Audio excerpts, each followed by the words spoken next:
ও কি ঠান্ডা। এই বাবা স্নান করে আই যা। না মা, আমি এত শীতে স্নান করতে পারবো না। কেন তুই স্নান করবি না? যা স্নান করে এক্ষুন। হ্যাঁ হ্যাঁ মা, যাচ্ছি। এই ঠান্ডায় আমি কিভাবে স্নান করবো? হ্যাঁ, আইডিয়া। এই জল নিয়ে মাথায় হালকা করে ছড়িয়ে নি, না তো আর কিছুই বুঝতে পারবে না। মুখে একটু জলটা হালকা করে বুলে নি, যাতে না মা বুঝতে পারে এই ঠান্ডায় স্নান করার চুলোই যাক। মা আমি স্নান করে চলে এসেছি। তুই এত তাড়াতাড়ি কিরকম স্নান করলি? মা আমি তো তাড়াতাড়ি স্নান করে চলে এসেছি। তোর চুলগুলো এত শুকনো শুকনো লাগছে কেন? তুই আদৌ স্নান করেছিস তো? সত্যি কথা বল। হ্যাঁ মা, আমি সত্যি স্নান করেছি। বাবা এত সত্যি সত্যি স্নান করে তো না আমাকে রোজ মিথ্যে কথা বলে। কালকের ব্যাপারটা দেখতে হচ্ছে। পরের দিন।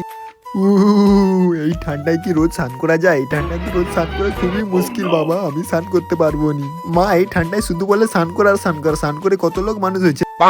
আচ্ছা এই ব্যাপার তাহলে। রোজ স্নান করতে এসে স্নান না করে আমাকে বাড়ি গিয়ে মিথ্যা কথা বলা। দাঁড়া তোর হচ্ছে। বাবা হ্যাঁ মা। তবে রে দাঁড়া তুই এক্ষুনি।